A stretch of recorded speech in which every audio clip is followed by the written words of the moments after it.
A local music store says it avoided falling victim to thieves for almost 2 years. But recently, people in the store say thousands of dollars worth of equipment has been stolen off the store's walls. Tonight, there was a benefit concert to help the store get back on its feet. Fox 12's Jeffrey Lindblom is live in Southeast Portland with more on this story. And we're here at Artichoke Music, where in the spring of 2022, I'm told they were broken into 4 times, breaking this door covered in colorful plywood now. And off to my right over here, these windows too, now also internally decorated with plywood. It was quiet until they were just broken into twice this year, only a couple of weeks ago, virtually back to back. 2 guys came in, walked in, grabbed 6 guitars, walked right out. They were in here less than 20 minutes. The Artichoke has been around for 50 years this year in Portland. Moving to this location 7 years ago off Powell, where Executive Director Shelly Garrett says they fit right in. We're kind of the Powell Entertainment District now. I'm going to market that. She says when it comes to running a place known for selling instruments and learning how to play them, or perform with them on what she calls a world-class stage, crime is just the nature of the beast. Instrument stores are just targets.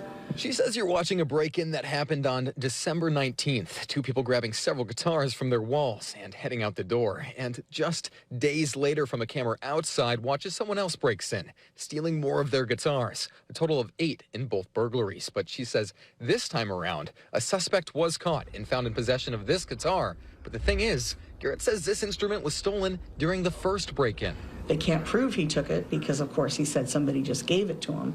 But we were able to recover one of the original guitars, and it was one of the more expensive ones, which was great. From these ukuleles to these banjos, violins, guitars, accordions, and harps, all of these items are on consignment. So when they're stolen, they have to cut a check for 70% of what the owner is looking for. So that was painful.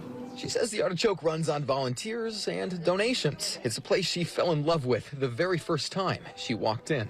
I mean, it's like the best retirement a person could have that I didn't even know I wanted. It's a lot of work, but there's great people here.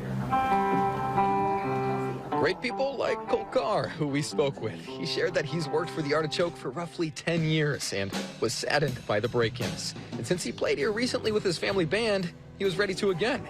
He's holding a benefit concert.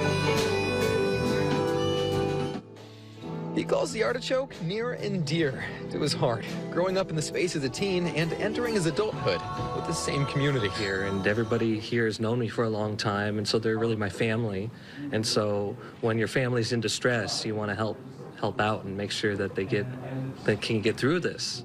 Garrett is grateful to have people like Carr on board, a landlord willing to cut them some slack, and for a community she says has supported them in their darkest hours, admitting that they've had one of their most lucrative months ever because of people wanting to help out.